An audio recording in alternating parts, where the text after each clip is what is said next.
Je me nomme Imam Moussa Fall, je suis coordonnateur du réseau Islam et Population du Sénégal.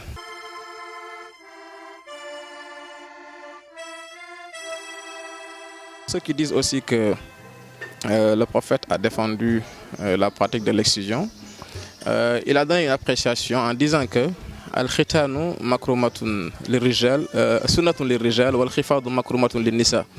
La circoncision est une sunna chez les hommes, chez les garçons, et l'excision est un acte de valeur chez la femme. Si l'excision avait la même valeur que la circoncision, il aurait fait circoncire ses filles, ses épouses, ses petites filles, au même titre qu'il avait fait circoncire ses garçons. Déjà, ça c'est un argument qui fait comprendre que les deux actes n'ont pas la même valeur. Parce que c'est une erreur que commettent ces tenants de l'excision. Ils veulent tout simplement lier les deux au même titre, ce qui est en porte-à-faux avec vraiment l'enseignement islamique.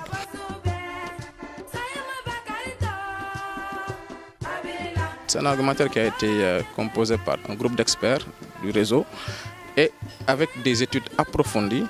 Il y a même une partie où on traite de la fatwa provenant de Darul Ifta, de Azhar, où on voit clairement que les grands érudits de l'islam, les grands érudits qui s'intéressent à la jurisprudence islamique, ont clairement dit qu'ils ne voient nulle part là où le prophète est vraiment incité à la pratique de l'excision. Et mieux, ils sont persuadés que le prophète est contre cette pratique parce qu'il y a ce qu'on appelle ad-dur, c'est le fait de porter préjudice à la personne ou d'atteindre à l'intégrité physique de la personne. Et le prophète était foncièrement contre tout acte qui est de nature à atteindre vraiment l'intégrité physique de la personne. Et au demeurant, on se rend compte que la pratique de l'excision, mis à part les séquelles, sur le plan psychologique, sur le plan physique, atteint à la vie sexuelle même de la personne, alors que ceci est un droit que l'islam défend chez l'homme, chez la femme, parce que c'est l'acte sexuel qui est canalisé dans le cadre du mariage qui assure la pérennisation de l'existence de l'homme sur terre.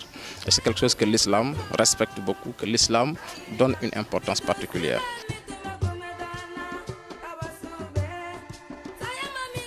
Aujourd'hui, il est temps de partager ces arguments-là, parce que nous partageons le même espace géographique, nous avons pratiquement les mêmes réalités.